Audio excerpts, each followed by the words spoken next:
അപ്പോൾ ഇനി നമുക്ക് ടെക്സ്റ്റ് ബുക്ക് ആക്ടിവിറ്റീസ് നോക്കാം. പേജ് നമ്പർ 37 നോക്കൂ. फर्स्ट एक्टिविटी, बाबा और चड़ी दोनों के आपसी संबंध की सूचना देने वाली पंक्तियां कविता से चुनकर लिखे. बाबा और चड़ी, ബാബയും ചടിയും ദോനോക്ക് ആപ്പസി സംബന്ധ് രണ്ടാളും പരസ്പരമുള്ള ബന്ധത്തെക്കുറിച്ച് സൂചന ദേനേവാലി സൂചന നൽകുന്ന പങ്ക്തിയ വരികൾ കവിതാസെ ചുൻകർ ലിഖെ കവിതയിൽ നിന്നും കണ്ടെത്തി എഴുതാനാണ് പറഞ്ഞിട്ടുള്ളത്. അപ്പോൾ ഒന്നവിടെ കൊടുത്തിട്ടുണ്ട്, സാത്ത് സാത്ത് ചലത്തെ ഹേ ദോനോ, രണ്ടുപേരും ഒരുമിച്ചാണ് നടക്കുന്നത്. അപ്പോൾ നമുക്ക് നമ്മുടെ കവിതാ ഭാഗത്ത് നിന്ന് എന്ത് ചെയ്യണം, അതുപോലുള്ള വരികൾ കണ്ടെത്തി എഴുതാം. നോക്കട്ടോ. फिर वो उसका हाथ पकड़ के बाहर लाती है. फिर वो उसके हाथ पकड़ के बाहर लाती है. ഈ വരിയിൽ എന്ത് പറഞ്ഞിട്ടുണ്ട്? ഫിർ ഓ ഉസ്ക, പിന്നെ അവൻ അവൻ്റെ ഹാത്ത് പക്കടുക്കെ കൈ പിടിച്ചിട്ട് ബാഹർ ലാത്തി ഹേ പുറത്തേക്ക് കൊണ്ടുവരുന്നു. ഇനി അടുത്ത വരി നോക്കാം. തക് ജായേ തോ ബാബ അക്സർ ചടി പേ മാത്ത ടെക് സെ ബെഞ്ച് പേ ബേഡ് ബി ജാതാ ഹേ. അല്ലെ, തക് ജായേ തോ ക്ഷീണിച്ചു പോയാൽ, ബാബ അക്സർ ചിലപ്പോൾ, ചടി പേ മാത്ത ടെക് സെ വടിമേൽ തല വെച്ചിട്ട്, ബെഞ്ച് പേ ബേഡ് ബി ജാത്തെ ഹേ ബെഞ്ചിൽ ഇരിക്കുന്നു. ഇനി അടുത്ത് നോക്കാം. നെക്സ്റ്റ്, दोनों में से कोई अकेला चल नहीं सकता. दोनों में से कोई, രണ്ടാളിൽ ഒരാൾക്ക് അകേല ചൽ നഹി സക്ത, ഒറ്റയ്ക്ക് നടക്കാൻ പറ്റില്ല. ഓക്കെ, നമുക്ക് അടുത്ത പ്രവർത്തനം നോക്കാം. 38ാമത്തെ പേജിലെ ये आशय वाली पंक्तियां पहचान कर लिखे. ये आशय वाली पंक्तियां, താഴെ കുറച്ച് വരികൾ കൊടുത്തിട്ടുണ്ട്. കുറച്ച് ആശയങ്ങൾ കൊടുത്തിട്ടുണ്ട്. ആ ആശയങ്ങൾ വരുന്ന വരികൾ കണ്ടെത്തി എഴുതാനാണ് പറഞ്ഞിട്ടുള്ളത്. നോക്കാം. ഈ ആശയവാലി പങ്ക്തിയാൻ പഹ്ചാൻ കർ ലിഖെ, താഴെ വരുന്ന ആശയങ്ങൾ വരുന്ന വരികൾ കണ്ടെത്തി എഴുതാൻ കേട്ടോ. ഓക്കെ, ഒന്നാമത് നോക്കാം. ചടി ബാബാക്കോ ഗിർനെ സെ ബച്ചാത്തി ഹെ. ചടി ബാബാക്കോ ഗിർനെ സെ ബച്ചാത്തി ഹെ. ചടി ബാബയെ, ഗിർന എന്ന് പറഞ്ഞാൽ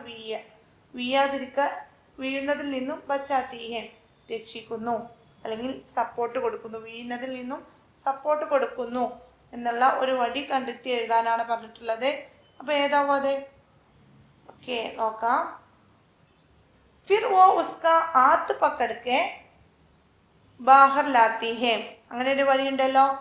ഫിർ ഓ ഉസ്കാ ഹാത്ത് പക്കടുക്കെ ബാഹർ ലാത്തി ഹെ. ബാബ ഒറ്റക്ക് പുറത്തേക്ക് നടന്നു വന്നാൽ എന്താവും? ബാബ വീണ് പോവും. അതുകൊണ്ട് നമ്മൾ ചടി എന്ത് ചെയ്യും? ചടി ചെന്നിട്ട് ബാബയെ പിടിച്ചിട്ട് പുറത്തേക്ക് കൊണ്ടുവരും എന്നുള്ള ആ വരിയാണ് ഈ ആശയത്തിനനുസരിച്ചുള്ള വരി. ഓക്കെ, ഫിർ ഓ ഉസ്കാ ആത്ത് പക്കടുക്കെ ബാഹർ ലാത്തി ഹെ. ഓക്കെ, നെക്സ്റ്റ് ചോദ്യം നോക്കാം. നെക്സ്റ്റ് എന്താ വന്നിട്ടുള്ളത്? തക് ജാനെ പർ ചടി ബാബാ കെ സഹാര ബൻതി ഹെ. തക് ജാനെ പർ, തക്ന എന്ന് പറഞ്ഞാൽ ക്ഷീണിക്കുക. തക് ജാനെ പർ ക്ഷീണിക്കുമ്പോൾ, ചടി ബാബാ കാ സഹാര ബൻതി ഹെ. ചടി ബാബക്ക് ആശ്രയമാകുന്നു, സഹായകമാകുന്നു എന്നുള്ള വരി വരുന്ന എന്ന ആശയം വരുന്ന വരി കേട്ടോ. ഏതാവും? തക് ജായേ തോ ബാബ അക്സർ ചടി പേ മാത്ത ടെക് के बेंच पे बैठ भी जाता है. അല്ലെ, തക് ജായേ തോ ക്ഷീണിച്ചു പോയാൽ, ബാബ ചില സമയങ്ങളിൽ ചടി പേ മാത്ത ടെക്സ് കെ വടിയിൽ തലവെച്ചിട്ട്, ബെഞ്ച് പേ ബെഡ് ബി ജാത്താ ഹെ ബെഞ്ചിൽ ഇരിക്കും. അല്ലെ, ബെഞ്ചിൽ ഇരുന്നു കൊണ്ട് വടിമേൽ തലവെച്ചിട്ട്, അല്ലെ, ബാബയ്ക്ക് ക്ഷീണം തോന്നുന്ന സമയത്ത് ബെഞ്ചിൽ ഇരുന്നിട്ട് വടിൻ്റെ മേലെ തല വെച്ചിട്ട് ഇരിക്കും എന്നുള്ള ആശയം വരുന്ന വരിയാണത് കേട്ടോ. ഓക്കെ, അപ്പോൾ അടുത്ത് നോക്കാം. അടുത്ത ചോദ്യം, ചടി ഓർ ബാബ ദോനോ ഏക് ദൂസരെ കെ सहारे ही चल सकते हैं. चड़ी और बाबा, ചടിയും വടിയും ബാബയും दोनों एक दूसरे के, രണ്ടുപേരും एक दूसरे के, ഒരാൾ മറ്റൊരാൾക്ക് സഹാരേക്ക് ചൽ സക്തേ ഹി, സഹായകരമായിട്ട് അല്ലെങ്കിൽ ആശ്രയമായിട്ട് അവർക്ക് നടക്കാൻ സാധിക്കൂ എന്നുള്ള വരി വന്നിട്ടുള്ള എന്ന ആശയം വന്നിട്ടുള്ള വരി നോക്കാം കേട്ടോ. ഏതാണ്? दोनों में से कोई अकेला चल नहीं सकता. दोनों में से ലാസ്റ്റ് സ്റ്റാൻസിൽ വരുന്ന വരിയാണ്. दोनों में से कोई अकेला चल नहीं सकता. രണ്ടാളിലും രണ്ടുപേർക്കും ഒരാൾക്ക് ഒരാളില്ലാതെ നടക്കാൻ കഴിയൂല, അല്ലെങ്കിൽ ഒരാൾക്ക് ഒരാളെ ആശ്രയിക്കാതെ നടക്കാൻ സാധിക്കില്ല എന്നുള്ള വരിയാട്ടോ. दोनों में से कोई अकेला चल नहीं सकता. ഓക്കെ, നമുക്ക് അടുത്ത പേജ് നോക്കാം. അടുത്ത പേജിൽ എന്താ പറഞ്ഞിട്ടുള്ളത്? നോക്കാം, പേജ് നമ്പർ 39. ये पंक्तियां पढ़ें, रेखांकित शब्दों के विश्लेषण करें. इन पंक्तियों के वो ब्रैकेटिल वह किस किस के लिए प्रयुक्त है. ये पंक्तियों पढ़ें, താഴെ കൊടുത്തിട്ടുള്ള വരികൾ വായിച്ച് രേഖാങ്കിത ശബ്ദോങ്ക, രേഖാങ്കിത് എന്ന് പറഞ്ഞാൽ അടിവരയിട്ട അണ്ടർലൈൻ ചെയ്ത ശബ്ദോങ്ക ആ വാക്കുകളുടെ വിശ്ലേഷൺ കരെ, അതിൻ്റെ ഒരു വിശേഷണം നമുക്ക് കണ്ടുപിടിക്കാം. ഇൻ പങ്ക്തിയോക്കെ, ഈ വരികളിൽ വോ വഹ്, ഈ വരികളിലുള്ള വോ അല്ലെങ്കിൽ വഹ് കിസ് കിസ് കെ ലിയെ പ്രയുക്ത് ഹെ, അല്ലെ ആരെയാണ് സൂചിപ്പിക്കുന്നത്, അല്ലെങ്കിൽ അതിലെ ആ വരികൾ നമുക്ക് ആദ്യം ആ വരികളൊന്ന് വായിച്ചു നോക്കാം. एक कदम जब वो चलती है, एक कदम वो चलता है, बाबा और बाबा की चड़ी. एक कदम जब वो चलती है, ആ വരിയിൽ എന്താണ്? ഫസ്റ്റത്തെ വരിയിൽ ഒരു ഓ വന്നിട്ടുണ്ട് അല്ലേ. രണ്ടാമത്തെ വരി ഏക് കദം വോ ചൽത്താ ഹെ, അടുത്ത സ്റ്റെപ്പ് മറ്റൊരാൾ വെക്കുന്നു, അവിടെയും ഒരു ഓ വന്നിട്ടുണ്ട്. ബാബ ഓർ ബാബ की चड़ी, ബാബയും ബാബയുടെ വടിയും. അപ്പോൾ നമുക്ക് നോക്കാം.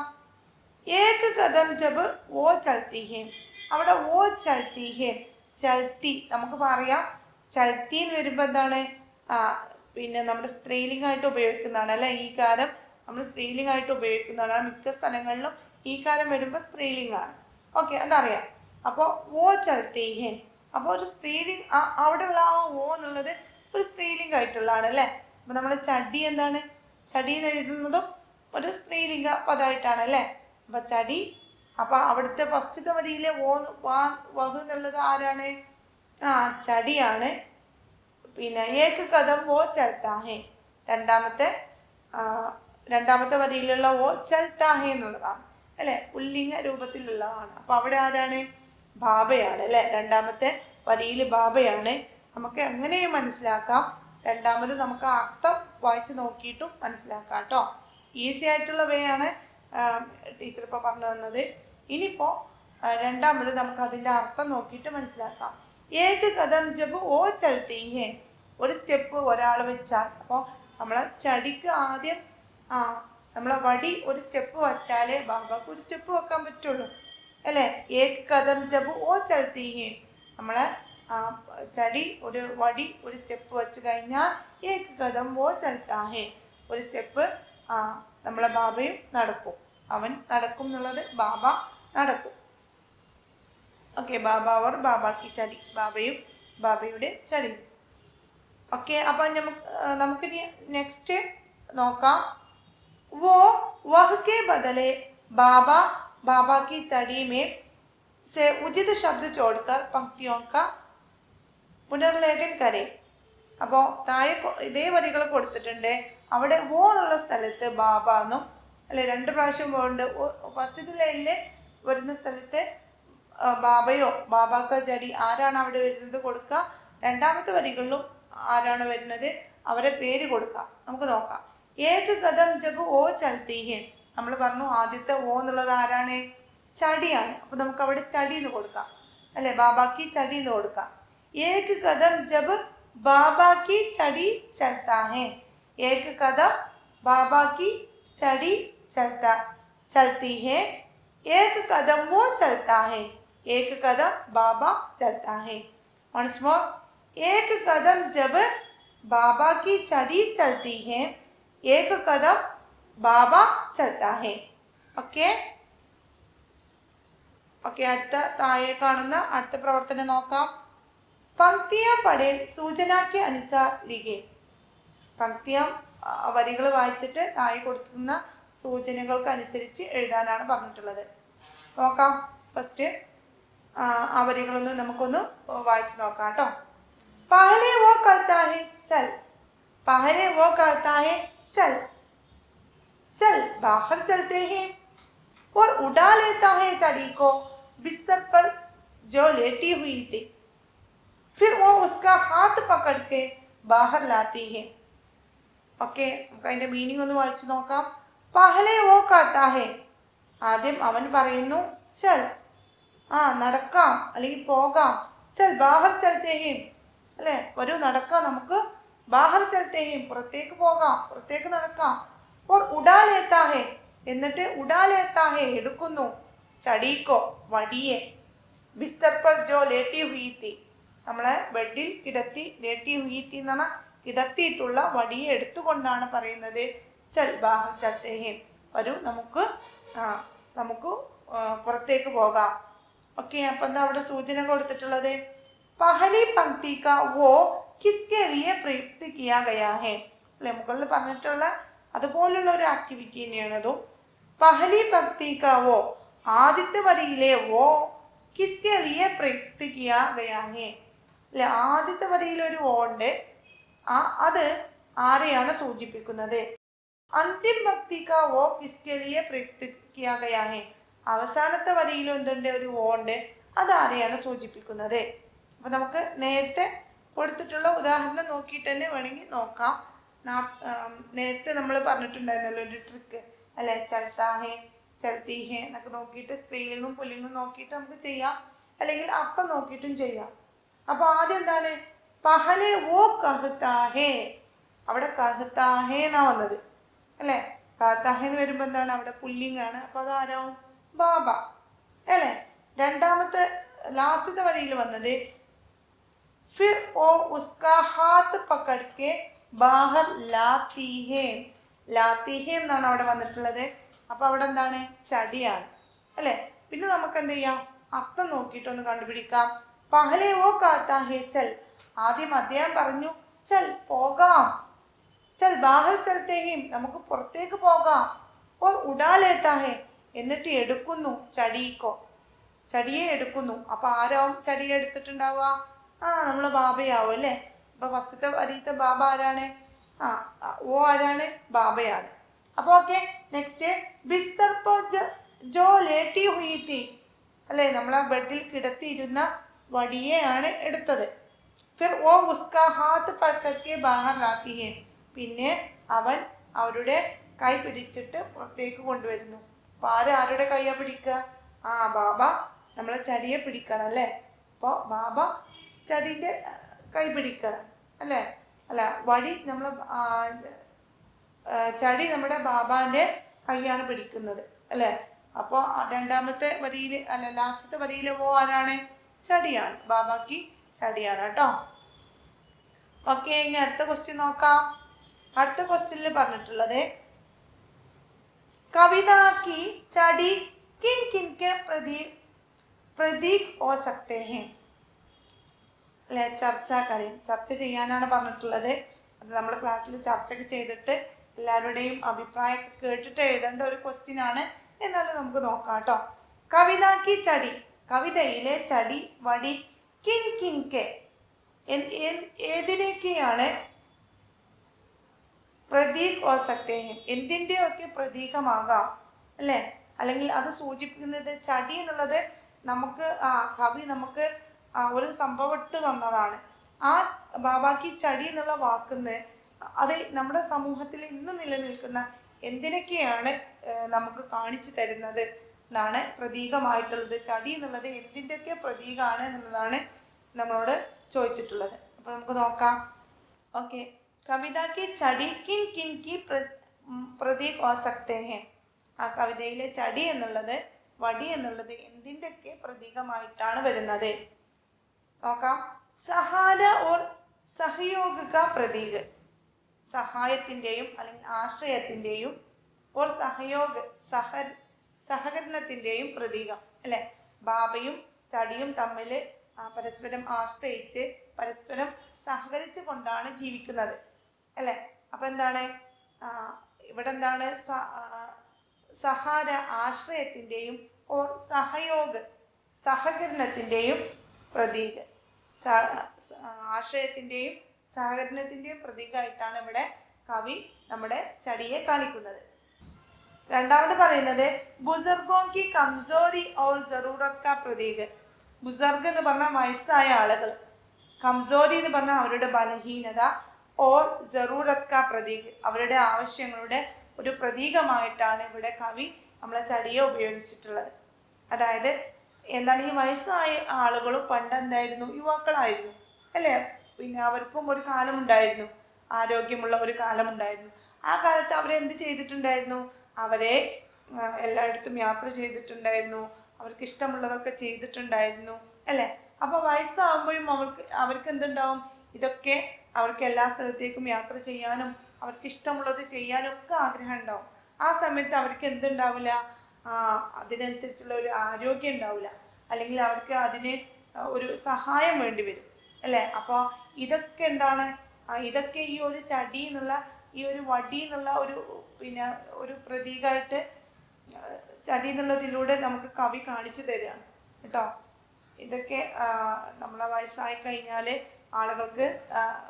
വയസ്സായ ആളുകൾക്ക് എന്ത് വരും, ആരോഗ്യമൊക്കെ നഷ്ടമായിട്ട് വരും, കംസോരി വരും. അപ്പോൾ അവർക്ക് എന്ത് വേണം, ഒരുപാട് ജറൂറത്ത് ആവശ്യങ്ങളുണ്ടാവും. അപ്പോൾ എന്താണ്, നമ്മൾ അവരെ സഹായിക്കണം എന്ന് കവി നമുക്ക് ഈ വരികളിലൂടെ കാണിച്ചു തരുന്നുണ്ട്. അപ്പോൾ ഓക്കെ, അടുത്തത് ജീവൻ കി കഠിൻ രാഹോമേ, ജീവിതത്തിൻ്റെ കഠിൻ രാഹോം, കഠിന വഴികളിൽ അല്ലെങ്കിൽ ബുദ്ധിമുട്ടുള്ള വഴികളിൽ സഹാരാക്ക പ്രതീക് അല്ലെ, ആശ്രയത്തിൻ്റെ ഒരു പ്രതീകമായിട്ട് ചടിയെ കാണിക്കുന്നു. അതായത് വയസ്സാകുമ്പോഴും അല്ലെങ്കിൽ നമുക്കൊരു സപ്പോർട്ട് അല്ലേ വേണമെന്ന ആവശ്യം വരുമ്പോഴൊക്കെ നമുക്കൊരു സപ്പോർട്ട്, ഒരു ആശ്രയം ആവശ്യമുണ്ടാവും. നമ്മളെ കൊണ്ട് സ്വയം ചെയ്യാൻ പറ്റാത്ത കാര്യങ്ങൾ ചെയ്യുന്ന സമയത്ത് എന്താണ്, നമുക്ക് മറ്റുള്ളവരുടെ അല്ലെങ്കിൽ മറ്റുള്ള വസ്തുക്കളുടെ ഒക്കെ ആശ്രയം വേണ്ടി വരും എന്നുള്ളത് കവി നമുക്ക് ഈ വരികളിലൂടെ കാണിച്ചു തരുന്നുണ്ട്. ഓക്കെ, അപ്പോൾ നെക്സ്റ്റ് ആപസി സംബന്ധ് ഓർ ആശ്രയിക്ക പ്രതീക്. ആപസി സംബന്ധ് എന്ന് പറഞ്ഞാൽ പരസ്പര ബന്ധത്തിൻ്റെയും ആശ്രയത്തിൻ്റെയും ഒരു പ്രതീകമായിട്ട് കവി ഇവിടെ കാണിച്ചു തന്നിട്ടുണ്ട്. അപ്പോൾ ടീച്ചർ 4 പറഞ്ഞു, 4 പ്രതീകങ്ങൾ പറഞ്ഞു.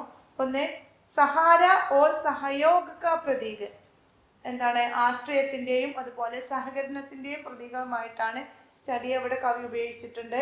രണ്ടാമത്തെ ബുസർഗോं की कमजोरी और जरूरत का പ്രതീക്, വയസ്സായ ആളുകളുടെ ബലഹീനതയും ആരോഗ്യമില്ലായ്മയും, ഓർ ജറൂറത്ത് കാ പ്രതീക് അവരുടെ ആവശ്യങ്ങളുടെയും ഒരു പ്രതീകമായിട്ട് നമുക്ക് ചടിയെ ഒരു പ്രതീകമായിട്ടാണ് കവി ചടിയെ ഉപയോഗിച്ചിട്ടുള്ളത്, വടിയെ ഉപയോഗിച്ചിട്ടുള്ളത്. ഓക്കെ, ജീവൻ കി കഠിൻ രാഹോമേ, ജീവിതത്തിലെ കഠിന യാത്രകളിൽ അല്ലെങ്കിൽ ബുദ്ധിമുട്ടുള്ള വഴികളിൽ സഹാരേക്ക പ്രതീക് നമുക്ക് ആശ്രയമായി വരുന്നവരുടെ അല്ലെങ്കിൽ വരുന്ന വസ്തുക്കളുടെ ഒക്കെ പ്രതീകമായിട്ടാണ് കവി ഇവിടെ നമ്മുടെ ചടിയെ ഉപയോഗിച്ചിട്ടുള്ളത്. അടുത്തത് ആപസി സംബന്ധ് പരസ്പര ബന്ധത്തിൻ്റെയും ഓർ ആശ്രയിക്ക പ്രതീക് പരസ്പര ആശ്രയത്തിൻ്റെയും ഒരു പ്രതീകമായിട്ട് കവി ഇവിടെ നമുക്ക് എന്താണ് ചടിയിലൂടെ നമുക്ക് അതൊക്കെ കാണിച്ചു തന്നിട്ടുണ്ട് എന്നുള്ളതാണ്. ഓക്കെ, അപ്പോൾ ഇനി അടുത്ത ചോദ്യം വരുന്നത് നമ്മുടെ കവിതൻ്റെ അപ്പോൾ അവസാനമായിട്ടുള്ള പ്രവർത്തനം ഇതാണ്. ബാബ ഓർ ബാബ की ചടി കവിത की ആസ്വാദൻ ടിപ്പണി ലിഖേ. ഒരു ആസ്വാദന ടിപ്പണി എന്ന് പറഞ്ഞാൽ ആസ്വാദനക്കുറിപ്പ് എഴുതാനാണ്, ഈ കവിതയുടെ ഒരു ആസ്വാദനക്കുറിപ്പ് എഴുതാനാണ് പറഞ്ഞിട്ടുള്ളത്. അപ്പോൾ ആസ്വാദനക്കുറിപ്പ് എഴുതുന്ന സമയത്ത് നമ്മൾ ശ്രദ്ധിക്കേണ്ട കുറച്ച് കാര്യങ്ങൾ താഴെ കൊടുത്തിട്ടുണ്ട്. എന്താണ്, കവി ഓർ കവിത കാ പരിചയം, കവിയുടെയും കവിതയുടെയും ഒരു പരിചയം. കവിത കാ സാമാന്യ ആശയം അല്ലെ, കവിതയുടെ ഒരു സാമാന്യമായിട്ടുള്ള ഒരു സമ്മറി, ഒരു ചെറിയ ഒരു ആശയക്കുറിപ്പ്. വിശേഷ് പങ്ക്തിയോങ്ക ആലേഖ് അല്ലേ, ഒരു വിശേഷമായിട്ടുള്ള അതിൽ പ്രത്യേകമായിട്ട് പറഞ്ഞിട്ടുള്ള പങ്ക്തികൾ നമ്മൾ എടുത്തു കൊടുക്കുക. ഒരു ശബ്ദ ഓർ പ്രയോഗിക്ക വിശേഷൻ, അതിൽ വന്നിട്ടുള്ള വാക്കുകളുടെയും അതുപോലെ മറ്റുള്ള കാര്യങ്ങളുടെയൊക്കെ വിശേഷണങ്ങൾ. അപ്പിന ദൃഷ്ടികോൺ, നമ്മുടെ ഒബ്സർവേഷൻ. ഇത്രയാണ് നമ്മൾ ഒരു കവിതയുടെ ആശയം എഴുതുമ്പോൾ കൊടുക്കേണ്ട സാധനങ്ങൾ. അപ്പോൾ നമുക്ക് നോക്കാം കേട്ടോ. അപ്പോൾ നമുക്ക് ഇനി ചെയ്യേണ്ടത് ബാബ ഓർ ബാബ കി ചടി എന്നുള്ള ഈ പാഠഭാഗത്തിൻ്റെ ഈ ഒരു കവിതയുടെ ആസ്വാദന ടിപ്പണിയാണ്, ആസ്വാദന കുറിപ്പാണ് നമുക്ക് എഴുതാൻ പോകുന്നത്.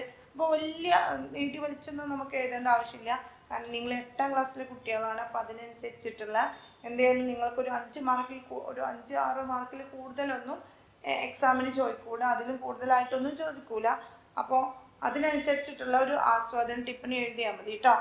അപ്പോൾ നമുക്ക് നോക്കാം. यह कविता बाबा और बाबा की चढ़ी हिंदी फिल्मों के प्रसिद्ध गीतकार और कवि गुलजार का है. എന്താണ് കവിത? ഈ കവിത ബാബ ഓർ ബാബ കി ചടി, ബാബയും ബാബയുടെ വടിയും എന്നുള്ള ഈ കവിത ഹിന്ദി ഫിലിമോ കെ പ്രസിദ്ധ ഗീതകാർ, ഹിന്ദി ഫിലിമിലെ പ്രശസ്തനായ ഒരു ഗീതകാർ, ഒരു ഗായകനും ഓർ കവിയുമായിട്ടുള്ള ഗുൽസാർ കാഹെ, ഗുൽസാറിൻ്റെതാണ്. ഇസ് കവിതാമേ, ഈ കവിതയിൽ കവിനെ ബുസർഗ് ഓർ ഉൻകാ ചടി കാ ഭാവപൂർണ്ണ ചിത്രം കിയാ ഹെ. എന്താ ചെയ്തിട്ടുള്ളത്? ഇസ് കവിതാമേ, ഈ കവിതയിൽ കവി എന്ത് ചെയ്തിട്ടുണ്ട്? ബുസർഗ് ഓർ വയസ്സായിട്ടുള്ള ആളുകളുടെയും ഓർ ഉൻകാ ചടീക്ക അല്ലെ, ഒരു വയസ്സായ ആളുടെയും ഒരു ബാബയുടെയും അദ്ദേഹത്തിൻ്റെ ബാബാക്കി ചടി, അദ്ദേഹത്തിൻ്റെ വടിയുടെയും ഭാവപൂർണ്ണ ചിത്രൻ, ഒരു ഭാവപൂർണമായിട്ടുള്ള ചിത്രീകരണം കിയാഹെ ആണ് ചെയ്തിട്ടുള്ളത്. അപ്പോൾ നമുക്ക് ഈ ഒരു കവി പരിചയം അല്ലെങ്കിൽ കവി പരിചയം അതുപോലെ അതിൽ നിന്നുള്ള കവിതയുടെ ചെറിയൊരു പരിചയവും നമുക്ക് ഈ ഒരു പാരഗ്രാഫിൽ തീർന്നിട്ടുണ്ട്. ഒന്നുകൂടി വായിക്കാം. ये कविता बाबा और बाबा की चढ़ी हिंदी फिल्मों के प्रसिद्ध गीतकार. ये कविता, ഈ കവിത ബാബ or Baba Ki ചടി, Baba or ബാബ കി ചടി എന്നുള്ള ഈ കവിത ഹിന്ദി ഫിലിമോക്കെ പ്രസിദ്ധ ഗീതകാർ, ഹിന്ദി ഫിലിമിലെ പ്രശസ്തനായിട്ടുള്ള ഒരു ഗായകനും ഓർ കവിയുമായിട്ടുള്ള ഗുൽസാർ കാഹെ, ഗുൽസാറിൻ്റെ കവിതയാണ്. ഇസ് കവിതാമേ കവീനെ, ഈ കവിതയിൽ കവി എന്തിനെ കുറിച്ചാണ് പറയുന്നത്? ബുസർഗ്, വയസ്സായ ഒരാളും ഓർ ഉസ്കി ചടി, അദ്ദേഹത്തിൻ്റെ വടിയുടെയും ഭാവപൂർണമായിട്ടുള്ള ചിത്രം ദിയാഹെ അല്ലെ, ചിത്രം കിയാഹെ, ഒരു ചിത്രീകരണമാണ് ചെയ്തിട്ടുള്ളത്. അടുത്ത പാരഗ്രാഫ് നോക്കാം. കവിതാമേ യഹ് ബത്താത്തി ഹെ. അപ്പോൾ അടുത്ത പാരഗ്രാഫിലുള്ളത് നമ്മുടെ കവിതൻ്റെ ഒരു സമ്മറിയാണ്, ചെറിയ രീതിയിലുള്ള ഒരു സമ്മറി കൊടുത്തിട്ടുള്ളത് കേട്ടോ. ഒരു കേന്ദ്ര ആശയം വെച്ചിട്ടുള്ള ഒരു കാര്യമാണ് അടുത്ത പാരഗ്രാഫിൽ പറയുന്നത്. കവിതാമേ, കവിതയിൽ യഹ് ബത്താത്തി ഹെ, ഇതാണ് പറയുന്നത്. കി എന്തെന്നാൽ ജീവൻ കെ അന്തിം പടാവുമേ, ജീവിതത്തിൻ്റെ അന്തിമ കാലഘട്ടത്തിൽ ബുസർഗോങ്കോ സഹാരാക്കി ആവശ്യകത ഹോത്തി ഹെ, ബുസർഗോങ്കി വയസ്സായ ആളുകൾക്ക് സഹാരാക്കി ആവശ്യകത ഹോത്തി ഹെ അല്ലെ, ആശ്രയത്തിൻ്റെ ഒരു ആവശ്യകത ഉണ്ടാകും. ചടി ബാബാക്ക് ലിയെ സഹാരാ ഹെ, ചടി എന്താണ്? ബാബാക്ക് ഒരു ആശ്രയമാണ്. യഹ് ആപസി ആശ്രയത ഓർ ജീവൻ കി സച്ചായി ദിഖാത്തി ഹെ, ഇത് നമുക്ക് എന്ത് കാണിച്ചിരുന്നു? ആപസി ആശ്രയത, പരസ്പരം അവർ തമ്മിലുള്ള ഒരു ആശ്രയതയും ഓർ സച്ചായി, അവർ തമ്മിലുള്ള ഒരു സത്യസന്ധമായിട്ടുള്ള ഒരു ബന്ധത്തെയുമാണ് ദിഖാത്തിഹെ നമുക്ക് കാണിച്ചു നൽകുന്നത്. ഓക്കെ, അപ്പോൾ അതാണ് ഒരു കേന്ദ്ര ആശയമായിട്ടുള്ള നമ്മുടെ കവിതയുടെ ഒരു കേന്ദ്ര ആശയമായി വരുന്ന കാര്യമാണ് നമ്മൾ രണ്ടാമത്തെ പാരഗ്രാഫ് പറഞ്ഞത്. ഇനി മൂന്നാമത്തെ പാരഗ്രാഫ് നോക്കാം. കവിതയിൽ ഉപയോഗിച്ചിട്ടുള്ള സെൻറ്റൻസുകളും വാക്കുകളും ഒക്കെയാണ്, അതിനെക്കുറിച്ചുള്ള ഒരു വിശേഷണമാണ് പറയുന്നത് കേട്ടോ. കവിതാമേ सरल और बोल चाल की भाषा का प्रयोग हुआ है. കവിതയിൽ എന്താണ്? സരൽ, നമുക്ക് സോഫ്റ്റ് ആയിട്ടുള്ള അല്ലെങ്കിൽ സിമ്പിൾ ആയിട്ടുള്ള ഓർ ബോൾചാൽ സംസാര രീതിയിലുള്ള ഭാഷാക്ക പ്രयोग किया है, ഭാഷയാണ് ഉപയോഗിച്ചിട്ടുള്ളത്. ചടിക്കോ മാനവീയ രൂപ ദേക്കർ, ചടിക്ക് എന്ത് കൊടുത്തിട്ടുണ്ട്? മാനവീയ രൂപ്, ഒരു മനുഷ്യരൂപം കൊടുത്തുകൊണ്ട് അല്ലെ, നമ്മളെ ബാബന്റെ അടുത്തുള്ള ഒരു ഫ്രണ്ട് അല്ലെങ്കിൽ അദ്ദേഹത്തിന്റെ ഒരു സഹായി എന്നുള്ള ഒരു മാനവീയ രൂപ ദേക്കർ, അദ്ദേഹത്തിന് ഒരു മനുഷ്യരൂപം നൽകിക്കൊണ്ട് ബനാ ദിയാ ഗയാ ഹെ, നമ്മളെ കവി എന്താണ് ആ ഒരു മനുഷ്യരൂപം നൽകിക്കൊണ്ടാണ് ഈ ചടിയെ ഇതിൽ ഉപയോഗിച്ചിട്ടുള്ളത്. അപ്പൊ ഇതിൽ നമുക്ക് ഇനി എന്തും കൂടി കൊടുക്കാം, നമുക്ക് ഇഷ്ടപ്പെട്ട 1-2 വരിയും കൂടി പിന്നെ ആഡ് ചെയ്യുക കേട്ടോ. നിങ്ങൾക്ക് ഇഷ്ടപ്പെട്ട ഏതെങ്കിലും ഒരു 2-3 വരിയും കൂടി മേലെ പസന്ദീദ പിന്നെ പങ്ക്തിയാം എന്നൊക്കെ പറഞ്ഞിട്ട് 2-3 വരിയും കൂടി നിങ്ങൾക്ക് ആഡ് ചെയ്യാം കേട്ടോ. അതിലേതെങ്കിലും നിങ്ങൾക്ക് ഇഷ്ടപ്പെട്ട 2 വരിയും കൂടി ആഡ് ചെയ്യുമ്പോൾ നമ്മുടെ ഈ ഒരു എന്താ ആസ്വാദന ടിപ്പണി പൂർണ്ണമാവും കേട്ടോ. ഓക്കെ, അപ്പോൾ ഇത്രയേ നമ്മുടെ ബാബ ഓർ ബാബ കി ചടി എന്നുള്ളൊരു പാഠഭാഗം വരുന്നുള്ളൂ. അപ്പം നിങ്ങൾ എന്ത് ചെയ്യുക, നന്നായിട്ട് ആ പദ്യഭാഗം, ആ കവിതയുടെ ഭാഗം നന്നായിട്ട് വായിക്കുക. എന്നിട്ട് അതുപോലെ അതിൽ വരുന്ന വിശേഷണങ്ങളൊക്കെ മനസ്സിലാക്കി കഴിഞ്ഞാൽ നിങ്ങൾക്ക് ഈ പാഠത്തിൽ വരുന്ന ചോദ്യങ്ങൾ ഈസി ആയിട്ട് നിങ്ങൾക്ക് അറ്റൻഡ് ചെയ്യാൻ പറ്റും. കൂടാതെ നിങ്ങൾക്ക് എന്തെങ്കിലും ഡൗട്ട് ഉണ്ടെങ്കിൽ നിങ്ങൾക്ക് കമൻറ്റിലൂടെ ചോദിക്കാവുന്നതാണ്. അപ്പോൾ കമൻറ്റിലൂടെ ചോദിച്ചാൽ ഞാൻ അതിന് നിങ്ങൾക്ക് ഉത്തരം തരുന്നതാണ് വേണമെങ്കിൽ. കൂടാതെ നിങ്ങൾക്ക് ക്ലാസ് ഇഷ്ടപ്പെട്ടിട്ടുണ്ടെങ്കിൽ എല്ലാവരും ഒന്ന് സബ്സ്ക്രൈബ് ചെയ്യണം. ഇനി എന്തെങ്കിലും മാറ്റങ്ങൾ വരുത്തണം എന്നുണ്ടെങ്കിൽ അതുകൂടി ഒന്ന് കമൻറ്റ് ചെയ്യണം കേട്ടോ. അപ്പോൾ ഓക്കെ, താങ്ക് യു.